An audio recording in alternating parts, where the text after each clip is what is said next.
حضرت عمر بن عبدالعزیز نے فلاح عامہ کے کام کرائے، بڑے بڑے سرائے بنائے، لوگوں کے ٹھہرانے کا بندوبست کیا، وظائف دیے غریبوں کو، مساجد بنائی، مدارس بنائے۔ آپ کو مجدد کہا جاتا ہے۔ نئے سرے سے تجدید کی، علماء سے پیار کیا، صدقات و خیرات کا ایک ایسا ماحول دنیا کے اندر بنایا کہ لوگ کہتے ہیں کہ ہم زکوٰۃ دینے کے لیے بندہ تلاش کرتے تھے، پر جناب عمر بن عبدالعزیز کے زمانے میں کوئی زکوٰۃ لینے والا میسر نہیں آتا تھا۔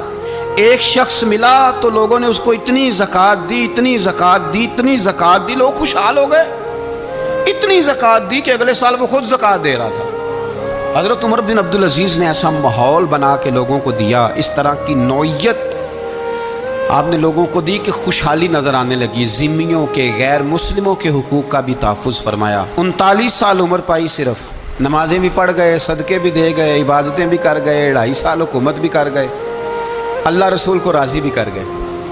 عمر پائی 39، پورے 40 نہیں، 39 سال عمر پائی، اتنا کچھ کر گئے۔ ہم تو بھی انتظار میں رہتے، ہم تو بھی انتظار میں۔ اٹھ فریدہ ستیا تے داڑھی آ گیا ہی پور۔ اٹھ فریدہ، یہ ستیا کا مطلب بابا جی نے غفلت بیان کیا ہے۔ اس کا مطلب یہ نہیں کہ سچی مچی سویا ہوا تھا، کہتے تو غافل ہے۔ اٹھ فریدہ ستیا داڑھی آ گیا ہی پور، اور اگا نیڑے آ گیا ہی، پیچھا رہ گیا ہی دور۔ 40 سال کی عمر میں آپ کو زہر دے دیا گیا۔ کچھ لوگوں کو برداشت نہیں نہ ہوا۔ ایک شخص آیا رکا لے کے، اس نے کہا حضور پچھلا خلیفہ میرے نام 20,000 دینار لکھ گیا ہے، پر وہ فوت ہو گیا ہے، تو آپ یہ رکا ہے، مجھے 20,000 دینار دے دیں۔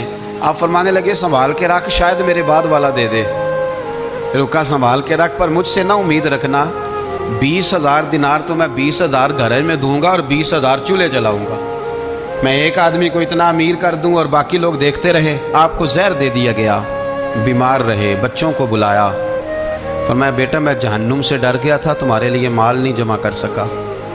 اس دل نکلا، شدید علیل ہو گئے۔ آپ کی اہلیہ کہتی ہیں کہ آخری وقت آپ کی زبان پر وہ آیت جاری ہوئی، تلک الدار الآخرۃ نجعلھا للذین لا یریدون علوا فی الارض ولا فسادا والعاقبۃ للمتقین۔ فرمایا یہ آخرت کا گھر ہے، ان لوگوں کو ملے گا جو نہ زمین میں تکبر کرتے ہیں نہ فساد چاہتے ہیں۔ یہ آیت پڑھی اور روح پرواز کر گئی۔ وصال سے پہلے 10 دینار یا 20 دینار دے کے اپنے بیٹے کو بھیجا، فرمایا گاؤں میں جاؤ اور میرے لیے زمین خریدو قبر کے لیے، اور اگر گاؤں والے خوشی سے دے دیں تو خریدنا، اور اگر انہیں دقت ہو تو انہیں تنگ نہ کرنا۔